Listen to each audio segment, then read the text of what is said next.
Assalamualaikum warahmatullahi wabarakatuh.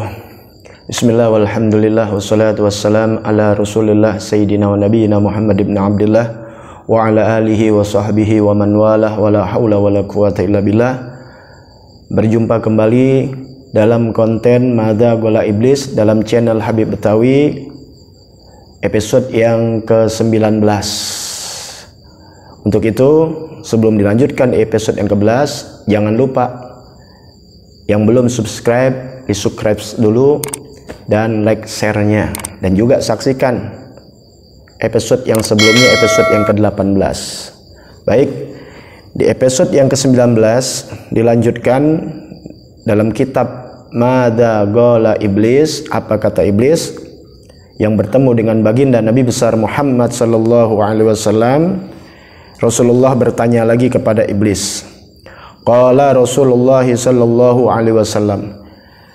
Rasulullah sallallahu alaihi wasallam berkata kepada iblis, "Ya la'in, fama yaksiru dhahrak." Hai yang terlaknat.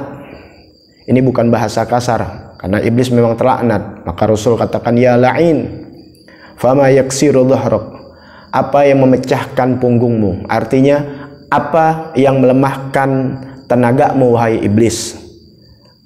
Dijawab oleh iblis, "Gal sahilul khail fi sabilillah," yaitu ringkikan kuda di dalam fi sabilillah, yaitu di jalan Allah Subhanahu wa taala. Kalau dahulu ringkikan kuda yaitu ringkikan kuda yang dibawa perang di zaman baginda Nabi besar Muhammad sallallahu alaihi wasallam atau di zaman-zaman para sahabat dan para tabi'in. Adapun di zaman kita yang tidak dalam keadaan perang, maka bisa diartikan sahilul khail fi sabilillah, yaitu orang-orang yang berkendaraan baik dengan motor, sepeda ataupun mobil, pun bisa dengan jalan kaki, yang dia menuju ke majlis-majlis ilmu. Itulah yang melebahkan tenaga iblis. Qala wa ma fama yudhibu jismak. Kemudian dilanjutkan oleh Rasul sallallahu alaihi wasallam, "Wahai iblis, apa yang bikin luluh lantah atau melumerkan jasadmu? Kau punya badan hancur, luluh, lumer. Apa?" Gola, jawab iblis, "Taubatut taib," yaitu bertobatnya orang-orang yang bertobat. Semua manusia pasti ada punya salah, tapi ketika cepat dia bertobat kepada Allah Subhanahu wa taala, itulah yang melumerkan, menghancurkan daripada jasad iblis. Gola yafdahu kabidak. Kemudian kata iblis, kata Rasul sallallahu alaihi wasallam bertanya kepada iblis, apa yang membuat panas jantungmu? Gola kasratul istighfar lillahi ta'ala billaili wan nahar.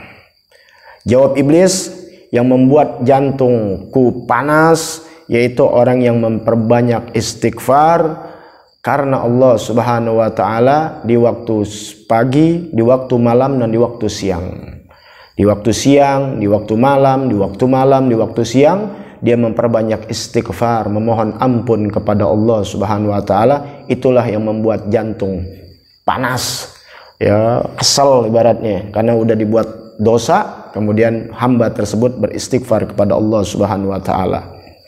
Kemudian Rasul sallallahu alaihi wasallam bertanya lagi, "Hai iblis, fama yakhzi wajhak?" Apa yang membuat atau mencoreng wajahmu, yang buat malu kamu, mencoreng wajahmu? Gola shadaqatus sir. Jawab iblis, yang mencoreng wajahku, membuat malu wajahku adalah orang yang melakukan sodakoh secara rahasia. Karena sodakoh pun boleh terang-terangan. Yang penting karena Allah Subhanahu wa taala.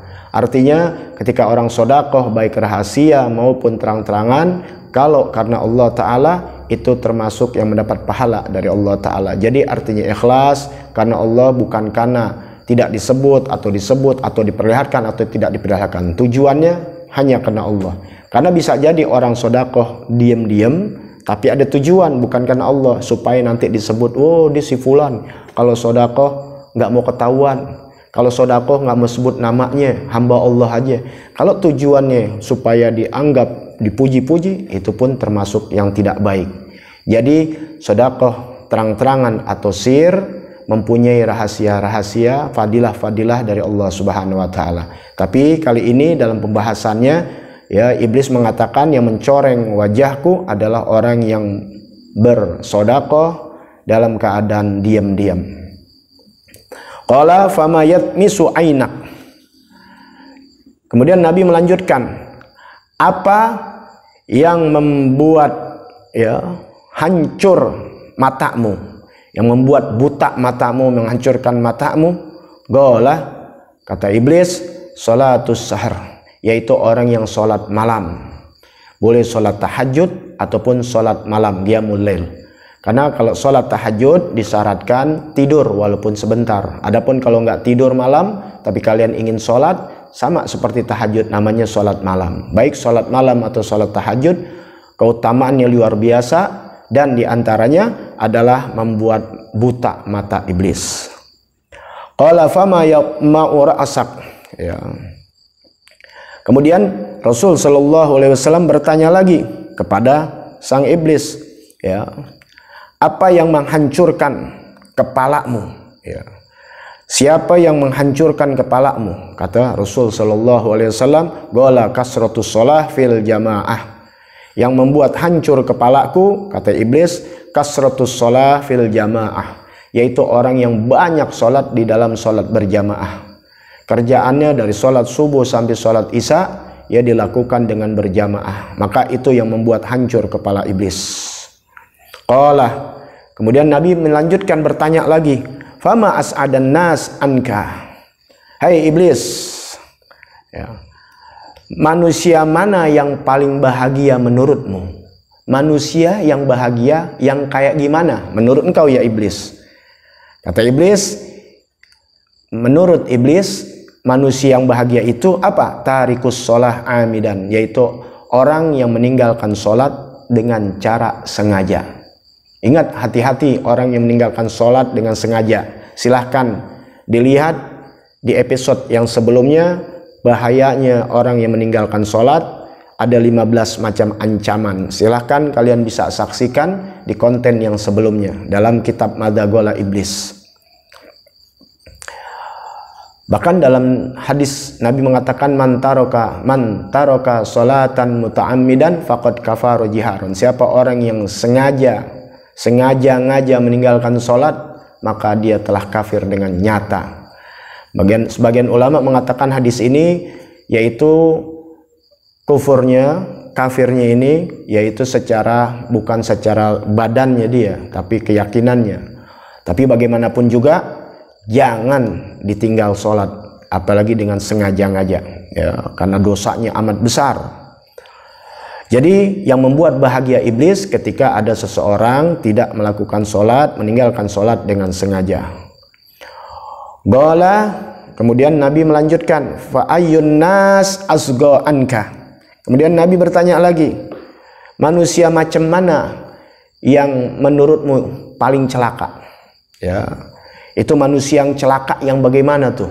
Ya, kata iblis, al-bukhala. Manusia yang celaka adalah orang yang bakhil, orang yang pelit, yang tidak mengeluarkan hartanya, tidak mengeluarkan sedekahnya atau tidak mengeluarkan zakatnya. Pelit, pantat kuning bin gasiran.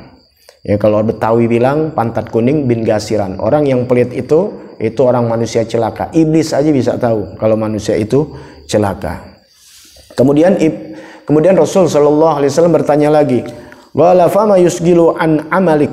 Hai iblis, apa yang membuat engkau sibuk di dalam pekerjaanmu? Ya, tentu, ya, manusia punya kesibukan, iblis pun punya kesibukan. Nah, di mana iblis paling sibuk dengan amal-amalnya, dengan kerjaannya? Jawab iblis, gala majlisul ulama, yaitu majelis-majelis ulama. Jadi iblis kalau lihat ada majelis-majelis ilmu, majelis-majelis ulama, orang-orang soleh, maka iblis paling sibuk. Makanya berapa banyak orang begitu sulit untuk bisa duduk di majelis-majelis ilmu. Berat. Kenapa? Karena sibuk iblis untuk menggoda. Ada aja godaannya, ada aja ujiannya yang membuat orang tersebut tidak hadir. Pas lagi mau giliran ngaji, pakai ada alasan. Alasannya bukan yang jelek, alasan yang cakep-cakep. Ya, tapi ingat tidak ada dua kebaikan dalam satu kerjaan. Ya, salah satunya ya nggak bagus. Ketika waktunya ngaji, ada aja alasan arisan, alasan pertemuan, rapat, ini, itu, kondangan, dan sebagainya. Padahal hal-hal tersebut seperti sholat, seperti pengajian itu kan sudah terjadwalkan. Misal setiap malam minggu atau setiap malam Sabtu, sudah terjadwalkan setiap minggu. Ya, tapi dibentrokan dengan sesuatu yang dianggap bagus, padahal itu adalah tipuan setan. Makanya nggak selesai itu iblis, begitu sibuknya dia untuk bisa menggoda manusia, tidak duduk di majelis-majelis ilmu. Hati-hati ya, waktu-waktu kita untuk di majelis ilmu nggak ada, tapi kita lebih sibuk kalau namanya arisan, pertemuan, kopdar, ya atas nama ini, itu, dan sebagainya. Ya, bisa itu. Ya, bisa itu seminggu, sebulan sekali mereka kumpul-kumpul, duduk-duduk, ngopi dan sebagainya. Tapi untuk majelis ilmu yang sejam, padahal yang tadi 3-4 jam mereka bisa begadang lagi. Tapi untuk majelis ilmu 1 jam, jangankan seminggu sekali, sebulan sekali mereka nggak bisa. Itu manusia yang paling merugi di hari kiamat. Asyaddun nas hasratan yaumal qiyamah, yaitu manusia yang paling rugi di hari kiamat, kata Nabi Muhammad SAW. Rajulun, manusia, yaitu laki-laki, seseorang, amkanahu talabul ilm, yang memungkinkan dia ada kesempatan untuk nuntut ilmu, lam yatlub, tapi dia nggak nuntut ilmu. Itu dalam kitab Fathul Ilah karangan Sayyidil Imam Al-Habib Muhammad bin Husin Al-Habib Muhammad bin Husin Al-Habsyi, ayahanda dari pengarang Simtud Durar Al-Imam Al-Kutub Al-Habib Ali bin Muhammad bin Husin Al-Habsyi. Dalam kitabnya Fathul Ilah itu diterangkan dari hadis Nabi Muhammad SAW, manusia yang paling merugi di hari kiamat adalah seseorang yang ada waktu dia untuk nuntut ilmu tapi dia nggak nuntut ilmu. Coba lihat di masyarakat kita, buat nuntut ilmu berat, padahal sebulan sekali 1 jam. Hebat kalau bisa seminggu sekali, 1 bulan aja 1 jam dia nggak mampu. Tapi di kegiatan-kegiatan lain, di perkumpulan yang lain, bisa seminggu sekali. Duduk-duduk, ya, ngumpul-ngumpul, majelis-majelis dia, ya, 2-3 jam dia bisa sambil ngopi, sambil ngerokok, sambil ngeteh. Tapi untuk duduk di majelis ilmu begitu berat. Inilah kata syaitan, aku paling sibuk, yaitu ketika di majelis-majelis ulama. Baik, nanti akan dilanjutkan episode yang selanjutnya. Ya, untuk itu jangan lupa subscribe, like, dan share. Niatkan, ya, konten ini adalah konten untuk berbagi ilmu. Niat dengan dakwah, saya niat berdakwah, dan kalian juga yang mensubscribe, ya, niatkan dakwah, insya Allah menjadikan manfaat dan sebarkan kepada yang lain. Silahkan komen, kalau ada pertanyaan, anak akan jawab kepada kalian. Assalamualaikum warahmatullahi wabarakatuh.